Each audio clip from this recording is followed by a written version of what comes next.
see what makes this F-35 so special. The Israeli armed forces came under attack from the Iranian forces stationed in Syria in May 2018.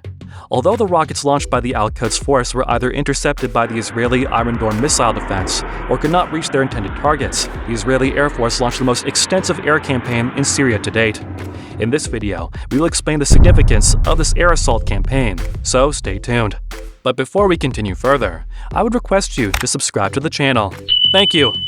The air campaign was codenamed Operation House of Cards, which includes a new fighter jet, the F-35 Lightning Rod II. This would be the first time when this fighter jet would be used in an active theater of conflict. Due to its combat experience, the Israeli Air Force enhanced the capabilities of their F-35s to such an extent that even the US's F-35s pale in comparison. The F-35s were first used in Syria by Israel to cripple the Iranian military presence in Syria. The F-35 is a multi-role, fifth-generation aircraft, which, along with advanced stealth capabilities, also has the versatility to deploy air-to-air missiles, along with laser-guided bombs on its ground targets.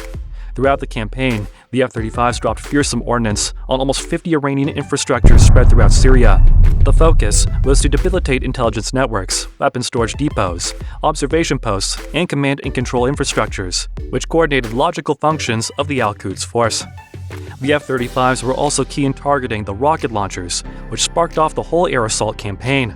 Even with this extensive air dominance shown by the Israeli Air Force, there still might be Iranian weapons, which could pose a threat to Israeli sovereignty in the near future. These weapons include surface-to-surface missiles, which could strike targets deep inside Israel. What's surprising is that the rocket attack came only a day after the US announced that it will withdraw from its nuclear pact with Iran.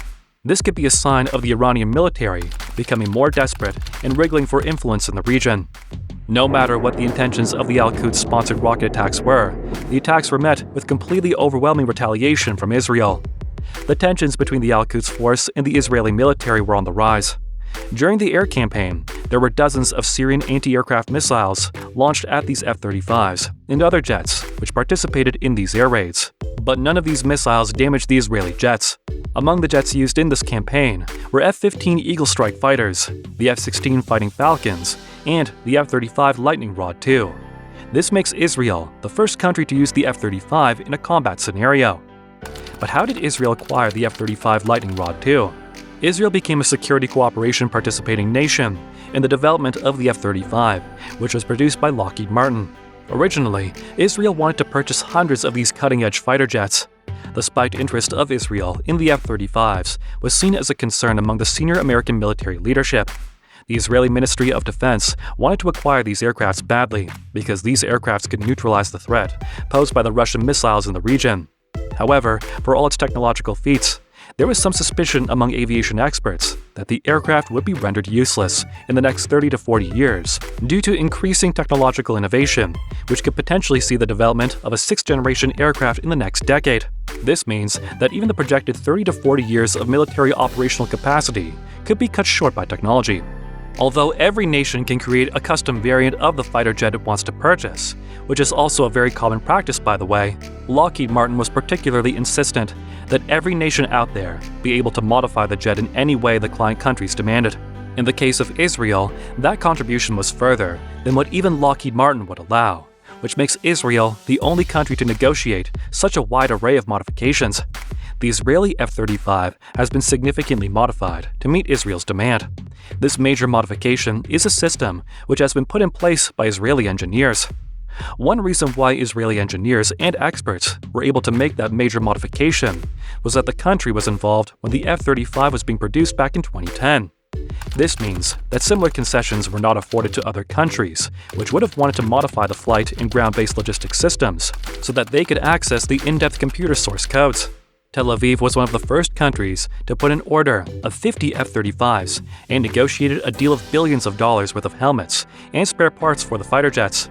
All this means the depot-level maintenance of these jets will take place within Israeli aeronautics industries. Now, what was the unique addition which the Israeli Air Force made to the F-35s bought from the US? These F-35s included a domestic C-4 program, which would run parallel with the manufacturer's operating system. This program would enhance the capacity of the F-35 to accumulate data from friendly forces. This capacity is key for the Israeli forces, as they want their jets to have the ability to gather data gathered from friendly data links, which would mean that this F-35 would have the capability to gather mission-critical intel from friendly troops on the ground, and then use that information to proceed with its mission objectives. The enhanced data accumulation capability of the F-35 will be potentially a game-changer, since Israeli jets will not have to scour the earth to find where Iranian rocket launchers were located. In addition, this new addition will give the F-35 advanced electronic warfare capacities, which include radar jamming pods and other avionics systems, which would help synchronize information gleaned from various military operators on the ground and in the air. The lower radar cross-section would mean that F-35s would maintain stealth. This lower radar signature will remain unchallenged for the next 5 to 10 years, after which it is speculated that Iran and other countries might develop indigenous technology to detect and even defeat stealth-capable 5th-generation aircrafts. Another geopolitical advantage of using F-35s in Syria was to let Iran and other potential hostile countries that Israel now have the capacity to penetrate their airspace without meeting any significant challenge. This means that the F-35 could launch an airstrike and remain completely radar invisible before the strike happens. This advanced aerial capacity is instrumental in countering mounting Russian presence in Syria. However, since the Israeli forces are engaged in conflict with Iranian-sponsored forces in the region, it could mean that the F-35s could be used to target specific Iranian infrastructure, even in Lebanon. It could, theoretically speaking, even strike Iran. But in order to launch an effective strike deep within Iranian territory, the F-35 would need to stealthily pierce through Turkey, Jordan, Syria, and Iraq. Despite the long distance, the F-35 is optimally designed to cover these huge distances without needing refueling. This makes the Israeli F-35 superior to all the F-35s currently in use. Please give this video a thumbs up if you found it entertaining. Thank you for watching till the end.